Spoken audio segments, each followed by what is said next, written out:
Béninoises, Béninois, chers compatriotes, à l'orée de l'année 2024, je rends grâce à Dieu pour ses merveilles dans ma vie et celle de ma famille, dans la vie du peuple béninois, des citoyens africains et du monde entier au cours de l'année finissante. J'adresse ma reconnaissance aux parents et amis pour leurs divers soutiens financiers, matériels et moraux depuis plus de 5 ans où je suis contraint à vivre hors de la terre de mes aïeux. Chers compatriotes, il y a 8 ans, vous aviez démocratiquement confié la destinée de notre pays à Patrice Talon en tant que président de la République. Il y a 2 ans, il s'est accaparé du pouvoir d'État par usurpation dans le sang. Des pleurs et lamentations des Béninois pour un second et dernier mandat. Les âmes des personnes assassinées continuent de crier vengeance dans les cimetières, les forêts, les maisons, réclamant justice. Les prisonniers et exilés politiques réclament restauration et réparation. Le peuple réclame sa souveraineté, la paix, le pain, l'équité et le mieux-être. L'année 2023 se ferme avec un douloureux souvenir qui va hanter encore le peuple béninois des décennies durant en raison des conséquences multidimensionnelles du crime de haute trahison dont le président Patrice Talon devra répondre pour avoir engagé le processus d'élimination du port autonome de Cotonou, notre port poumon de l'économie nationale. En effet, suite à la tentative manquée d'agression militaire du peuple frère du Niger sous le couvert de la CEDEAO, il a non seulement fermé les frontières de Malanville au Niger, mais également interdit l'usage du port de Cotonou à ce pays frère pour ses importations, malgré les conventions internationales et l'ordonnance numéro 70-10 du 7 février 1975 portant ratification de l'accord entre le gouvernement de la République du Dahomey et le gouvernement de la République du Niger sur l'utilisation du port de Cotonou et sur les transits signés à Niamey le 5 janvier 1975. Du coup, avec les nouvelles opportunités qui s'offrent aux pays du Sahel pour l'acheminement de leurs importations et exportations avec les ports du Togo, Côte d'Ivoire, Maroc et autres, le Bénin est parti pour perdre à jamais son port. Imaginez les conséquences économiques, sociales et humaines d'un tel drame, juste à cause de l'égoïsme, de la mégalomanie, de l'arrogance, de l'orgueil d'un individu qui n'a jamais su faire la part des choses entre ses intérêts privés et la charge présidentielle qui lui impose la préservation de l'intérêt général. En 2016, le peuple béninois a commis une grave erreur dont les conséquences négatives vont impacter plusieurs générations. Dette extérieure, explosion inégalée, de l'endettement dépassant 6 000 milliards en 7 ans, sans contrepartie conséquente. Pas un seul nouveau dispensaire, hôpital construit. Pas un seul amphithéâtre construit. Pas une seule résidence universitaire construite. Pas une seule nouvelle université créée. Pas un seul tribunal construit. Pas une seule maison d'arrêt construite. Pas un seul pont construit. Pas un seul échangeur construit. Pas un seul aéroport construit, etc. Au contraire, le régime a procédé à la fermeture de quelques universités, écoles et aéroports construits par le régime précédent avant son avènement. Éducation. Pénurie d'enseignants dans les universités, lycées, collèges, écoles primaires. Insuffisance d'amphithéâtres, de salles de classe, de tables, de laboratoires, de bibliothèques. Diplomatie. Fermeture imprudente et irrationnelle de certaines ambassades du Bénin à l'étranger. Crise ouverte avec tous les pays voisins. Justice.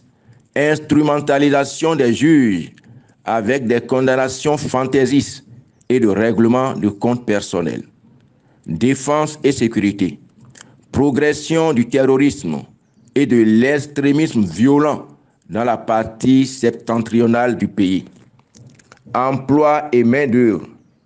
Clochardisation des travailleurs avec des contrats à durée déterminée à vie.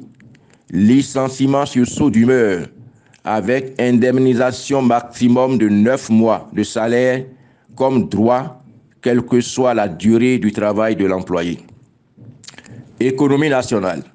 Monopole des secteurs vitaux par le prince entouré de son clan. Chômage des jeunes.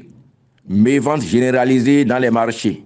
Cherté des produits de première nécessité. Misère galopante. Politique. Constitution. Code électoral. Charte des partis politiques. Ils sont corrigés et révisés comme un cahier de devoirs de maison suivant le désir et le besoin ponctuel de Patrice Talon lors de chaque scrutin, conscient de son impopularité qui ne lui garantit pas de gagner une élection inclusive, ouverte, crédible et transparente. Vassalisation de toutes les institutions de contre-pouvoir. Embrigadement des institutions et organes chargés des élections, nomination aux postes électifs, Assemblée nationale et municipalité. Autocratie, répression.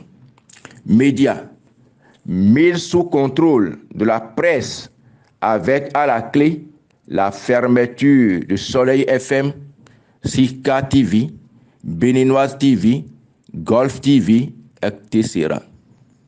Société d'État et postes régaliens, liquidation et privatisation des sociétés d'État au profit du chef, les sociétés du ministère de l'Agriculture, la SONACOP, le CNCB, la gestion des grandes sociétés d'État et les postes stratégiques de la République sont confiés à des expatriés, le pays étant déclaré un désert de compétences. SBE, Port autonome de Cotonou, SONEB, ANIP, douane, etc. Pillage et détournement des fonds publics en milliards.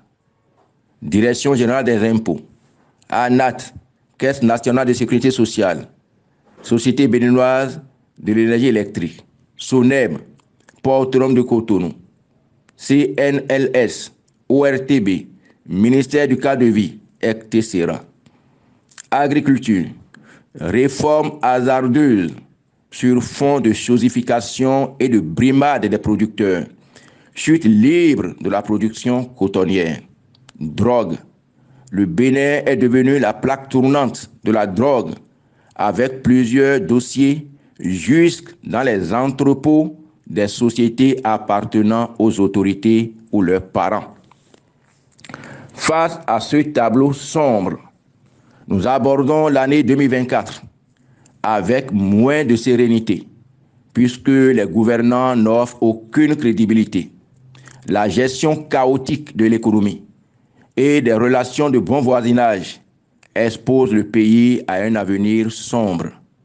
À ce titre, pour inverser ce tableau, nous devons travailler avec foi et détermination à créer les conditions d'un Bénin nouveau.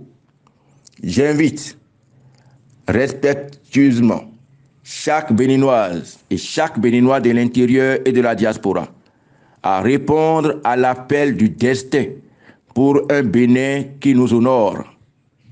Allons conquérir notre dignité. Rangeons nos égos et agendas individuels. Sauvons la patrie en danger. Chaque citoyen doit se résoudre dans un élan de solidarité, d'abnégation, de sacrifice et de devoir à se battre aux côtés des forces progressistes pour redonner espoir au vaillant peuple béninois. Assez d'être des observateurs passifs, remettant leur destin entre les mains des autres. Le relèvement du Bénin incombe à nous tous. Chers compatriotes, si nous ne voulons pas hypothéquer l'avenir de nos enfants et compromettre davantage notre vivre ensemble, le slogan de 2024 devra être celui de la révolution. Osez lutter, osez vaincre. Je profite de l'occasion qui m'est offerte pour avoir un mot de compassion et de solidarité envers la majorité des Béninois aux prises avec la misère et les difficultés du quotidien, les maladies, le désespoir et le sentiment d'abandon. Je leur dis, ne désespérez pas. Votre combat est aussi le nôtre et c'est ensemble que nous verrons la levée d'une aube nouvelle. Chers amis, abonnés à mes différents canaux digitaux, chers camarades de lutte et chers compatriotes, je vous promets, par la grâce de Dieu, une année 2024 riche en informations pour un Bénin nouveau et rayonnant où fleuriront la fraternité, la solidarité et l'unité nationale, gage du développement. Je cite, « Bien-aimé, je souhaite que tu prospères à tous égards et sois en bonne santé, comme prospère l'état de ton âme. » 3 Jean, chapitre 1, verset 2. Heureuse année 2024 et joyeuse fête à tous. Que Dieu bénisse et protège le Bénin. Amen. Dienotin Agossou Valentin.